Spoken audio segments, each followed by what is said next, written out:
ఏ course నేర్చుకోవాలో తెలియట్లేదా?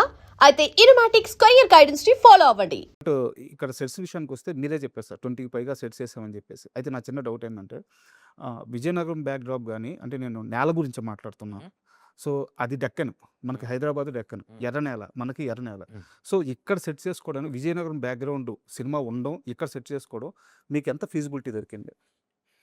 Feasibility vice అంటే అండి, ఈ సినిమాకి ఫస్ట్ నుంచి అనుకుందేందంటే, అసలు మనం రెగ్యులర్ సినిమాలాగా ఫ్లోర్‌లో హ్మ్. వేయగూడదని. నేనేం మూవీ రెఫరెన్స్ తీయట్లేదు. హ్మ్. రీసెంట్‌గా వచ్చిన సినిమాలు మీకు చాలా సినిమాల్లో ఇది ఆర్టిఫిషియాలిటీ ఫీలింగ్ ఉంది. అవును. ఎక్కడో నేచురల్‌గా లేదు అనేటటువంటి ఒక ఫ్యాక్టర్స్ బయటపడ్డాయి. హ్మ్. అది వాంటెడ్‌లీ చేసిందేం గాదు. బట్ ఆ సెట్‌ని అలా డీల్ చేయడం వల్ల కనిపించింది. సో, అట్లాంటి ఆ మినిమమ్ ఫ్యాక్టర్‌లో గూడా మనం దొరికిపోకూడదు అనే దాంట్లో ప్రతి సెట్ లైవ్ లొకేషన్‌లో ఏసాం. హ్మ్. ఏ సెట్ గూడా మామూలు స్టూడియో ఫ్లోర్‌లో ఏసి షూట్ చేసింది లేదు. Other than special song. So మిగతావన్నీ మనం లైవ్ లొకేషన్స్‌లోనే సెట్‌లేసుకున్నాం. ఓకే. ఎందుకేసుకున్నాము అంటే, మనకెక్కడో దగ్గర ఆ ఫ్యాక్టర్ వర్కౌట్ అవ్వాలి. హ్మ్. ఆ రియలిస్టిక్ ఫీల్ మిస్ అవ్వకూడదు అనేది. అండ్ ఓవరాల్ కథ వైస్ మనకి 70స్, 80స్ టైమ్‌లైన్ ఉంది. విజయనగరం టైమ్‌లైన్ ఉంది కాబట్టి.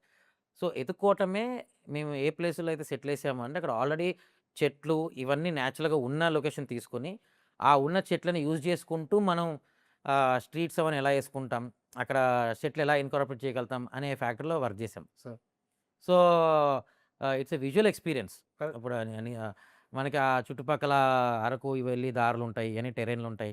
సో, అలాంటి ఏరియా ఎట్లా ఉండొచ్చు అనే దాని మీద ఒక చుట్టూ షుగర్ కేన్ ఫీల్డ్స్ ఉంటే ఆ ఏరియా ఎలా ఉంటది? మీకు ఆ షుగర్ కేన్ ఫీల్డ్స్ అన్ని క్రికెట్ స్టేడియం షాట్ లైవ్ చూసినప్పుడు మీకు అవును. కనిపిస్తాయి. సో, ఈ మిగతా విజయనగరం అనేది ఇది ఒక స్ట్రీట్ టౌన్ లాగా ఉంటది సో సెంటర్‌లో. సో, అక్కడ పొలాల మధ్యలో ఉండదు గానీ చెట్ల మధ్యలో ఉంటది. సో, అలా నేచురాలిటీ మిస్ అవ్వకుండానే డిజైన్ చేసామండి సెట్స్. అండ్ మీ డిపార్ట్మెంట్‌కి సంబంధించిన ఒక టెక్నికల్ క్వెషన్ సార్. మీరన్నట్టు సినిమా అనేది ఒక విజువల్ మీడియా. ఎంత లేదనుకున్నా గాని, సో, విజువల్‌గానే చెప్పాలి. అవును. అయితే ఒక ఆర్ట్ వర్క్ అనేది ఆడియన్స్ చూస్తున్నప్పుడు అతనికి నోటీస్ అవితే గుడ్ వర్కా? అసల ఆర్ట్ వర్క్ లేకుండా ఉన్నట్టుందని నోటీస్ అవ్వకపోతే అది గుడ్ వర్కా? ఆర్ట్ వర్క్ ఆడియన్స్‌కి ఎలా రిజిస్టర్ అయితే గుడ్ వర్క్? సీ సినిమాని బట్టి ఉంటదండి. హ్మ్. But coming to this Peddi film జనరల్‌గా జనరిక్ ఫ్యాక్టర్ ఏంటంటే, మనము దొరకనప్పుడే ఒక ప్రొడక్షన్ డిజైనర్ సక్సెస్. ఓకే. ఇది సెట్టు అని దొరకనప్పుడే మనం చేసిన డిజైన్ సక్సెస్. హ్మ్. అది ఫిక్స్. దాంట్లో ఏం మార్పుండదు. కానీ జనాలకి అది సెట్ అని కొన్ని సార్లు తెలుస్తది. ఫర్ ఎగ్జాంపుల్ మీరు 'కేజీఎఫ్' లాంటి సినిమాలు చూసారు. హ్మ్. ఇప్పుడు 'పారడైజ్' కూడా చూసారు. 100% అవి సెట్స్ అని మీకు తెలుసు. అదే. ఎందుకు? అవి అసలు ఉండవు, లేనివి ఏసామని తెలుసు. హ్మ్. అక్కడ తప్పదు. అది సెట్ అని తెలిసినా మనకది విజువల్ ఎక్స్‌పీరియన్స్ ఇయ్యాలక్కడ. సార్. ఇక్కడ ఏంటి రియలిస్టిక్ ఫిల్ము ఒక బయోగ్రఫీ లాగా డీల్ చేస్తున్నాము. ఒక స్పోర్ట్స్ డ్రామా అన్నప్పుడు మోర్ గ్రౌండెడ్ ఉండాలి. హ్మ్. సో, రియలిస్టిక్‌గా ఆ జనాలకి ఎక్కడో దగ్గర మనం చూసిన ఫీలే ఉండాలి. లేదా తెలిసిన ఫీలే రావాలి. సో, ఆ బేస్డ్ మీద ఆ డిఫరెన్స్ ఉంటది. సో, ఖచ్చితంగా రియలిస్టిక్‌గా దొరకకపోతేనే సూపరండి. హ్మ్. కానీ దొరకకపోతే ఏంటంటే అది మన వర్క్ అని తెలీదు. బట్ అసలు అది మ్యాటరే కాదు. మనం దొరకకపోవటమే గ్రేట్. సార్ మొత్తం మీరు ఎన్ని నెలలు పని చేశారు మొత్తం పెద్దికి? ఆల్మోస్ట్ కథ ఇన్నప్పటి నుంచి ప్రీ ప్రొడక్షన్ నుంచి అయితే ఆల్మోస్ట్ 3 ఇయర్స్ అవుతుంది. ఈ 3 ఇయర్స్ స్పాన్‌లో 'రామ్ చరణ్' గారు వర్క్ చూసి లేదా మీరు పడే కష్టాన్ని చూసి మీ దగ్గరకొచ్చి మీతో మాట్లాడిన ఆయన ఫీలింగ్స్ షేర్ చేసిన మూమెంట్ ఏవైనా ఒకటి షేర్ చేస్తారా? జనరల్‌గా అండి ఆయనకి నాకు ఇంటరాక్షన్ బానే ఉంటది. లైక్ హ్మ్. ఎవ్రీ సెట్‌లో ఆయన ఏది ఏంటి, ఎందుకు చేశాము అనే ఇన్‌పుట్ అడుగుతారు. ఎందుకు చేయాల్సొచ్చింది ఇట్లా అని, లేతే ఏదైనా ఇంట్రెస్టింగ్ ఉంటే ఇది బావుంది అని. హ్మ్. సో, హ్మ్. వెరీ క్యాజువల్‌గా ఏ సెట్ కూడా మనది చిన్నవి కావు.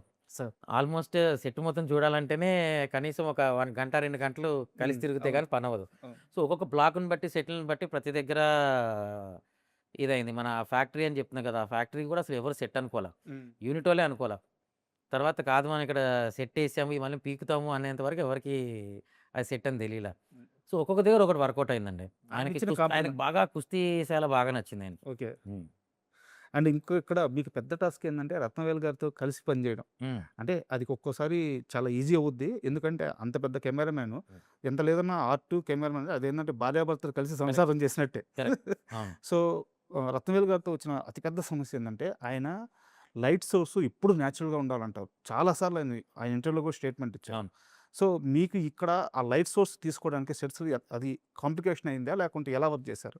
ఇప్పటిదాకా నేను పనిచేసిన ప్రీవియస్ కెమెరామెన్స్ అవ్వచ్చు, ఏదైనా అవ్వచ్చండి. జనరల్‌గా నా అండర్‌స్టాండింగ్ ఏంటంటే if you have good enough knowledge నువ్వు నీ పని నువ్వు ఎలా చేస్తున్నావు అనేది నీకు క్లారిటీ ఉంటే ఏ టెక్నీషియన్ అయినా అవతలోడికి అర్థమవుతుంది. సార్. అండ్ ఆ ట్రస్ట్ మీద వదులుతాం. అరే! ఈడు కరెక్ట్ పని చేస్తున్నాడు అనే దాంట్లోనే ఉంటది. సో, ఇప్పటిదాకా మనం పని చేసిన ప్రతి డీఓపీతో ఏ రోజు నాకు ఏ క్లాష్ లేదు. సార్. మేబీ సమ్‌వేర్ నేను సినిమాకి కావాల్సింది కరెక్ట్‌గా చేస్తున్నానో, లేకపోతే నేను చెప్పేది వాళ్ళకి కావాల్సిన డౌట్‌లవన్నీ క్లారిఫై అవుతున్నాయో, లేతే వాళ్ళేదైనా చెప్పింది నాకు ఈజీగా అర్థమవుతుండవచ్చు. బెటర్ అండర్‌స్టాండింగ్ అవ్వచ్చు. ఏదైనా అవ్వచ్చు. ఓకే. సో, 'ర్యాండీ' గారితో కూడా మనకి ఈ సినిమాకి అసలు ఫుల్ సపోర్ట్ అండి. ఇప్పుడు నాకేదైనా క్రిటికల్ సిట్యుయేషన్ వచ్చి టైమ్ లైన్ తక్కువుండి ఏదో చేస్తున్నాను. సో, డైరెక్ట్‌గా ఆయనతో షేర్ చేసుకొని ఇది సిట్యుయేషను. నేను ఒక 2 బ్లాక్స్ ఇస్తున్నాను. దాన్ని మీరు కన్సిడర్ చేసుకుంటే బెటర్. దాంట్లో మనకేమైనా అదర్ ఫ్యాక్టర్స్ కావాలా? ఆల్రెడీ రైట్ సోర్స్ ఇది ఇస్తున్నాము. అట్లా ఓపెన్‌గానే డిస్కస్ చేసుకునేవాళ్ళం. సో, టెక్నికల్ అసల ఆయనకి నాకు ఏ రోజు క్లాష్ లేదండి. నంబర్ ఆఫ్ బ్లాక్స్ ఆయన వాడిన విధానం పట్ల మీరు సాటిస్ఫైడ్‌గా ఉన్నారా? ఎందుకంటే ప్రతిసారి ఆర్ట్ డైరెక్టర్, కెమెరామెన్‌కి వచ్చిన గొడవ చాలా సార్లు ఇదే ఉంటది. గొడవని అని కాదు. ఒక చిన్న ఇద్దరి మధ్య మాటలేందంటే ఎక్కువ రిఫ్ట్ ఎక్కువ బ్లాక్స్ వాడలేదని యాహ్! చాలా కంప్లెయింట్స్ ఉంటాయన్నమాట. యాహ్! సో, ఈ విషయంలో సాటిస్ఫాక్షన్‌గా ఉన్నారా? ఎందుకంటే అన్ని సెట్‌లేసారు.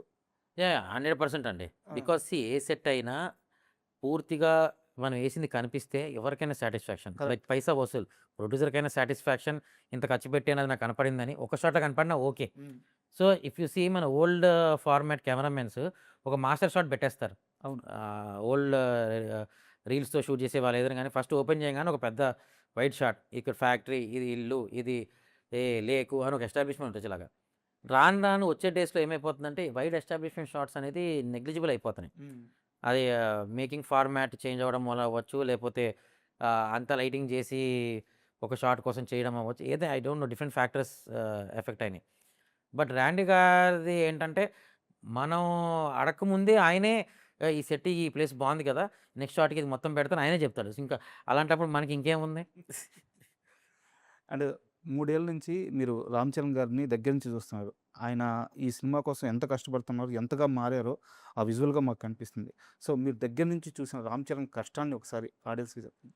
ఏమండి ఆయన కష్టాన్ని మాట్లాడే అంత కెపాసిటీ నాకుందో లేదో తెలీదు గానీ, బట్ అది మనం మాట్లాడుకునేది కాదండి. అసలది చూస్తే 3 వీక్స్‌కి, 4 వీక్స్‌కి ట్రాన్స్‌ఫర్మేషన్స్ అనేది మనం ఒక 2 కేజీలు తగ్గాలంటేనే కింద మీద అవుతది. అవును. అట్లాంటిది నువ్వు బాడీ టోన్ చేసుకొని, ఆ ఫిట్‌నెస్ తీసుకొచ్చి ఆల్మోస్ట్ 4 లుక్స్ కనిపిస్తాయి ట్రాన్స్‌ఫర్మేషన్స్‌లో చరణ్ గారిది through out the journey of the film. హ్మ్. దాన్ని మెయింటైన్ చేస్తూ అట్ ద సేమ్ టైమ్ కుస్తీ ప్రాక్టీస్ చేసుకుంటూ, ఇవన్నీ చేయాలంటే మల్టీ టాస్కింగ్ చేసుకుంటూ హ్మ్. 24/7 డెడికేషన్ ఇచ్చినట్టే అవును. ఆయన ఈ సినిమాకి.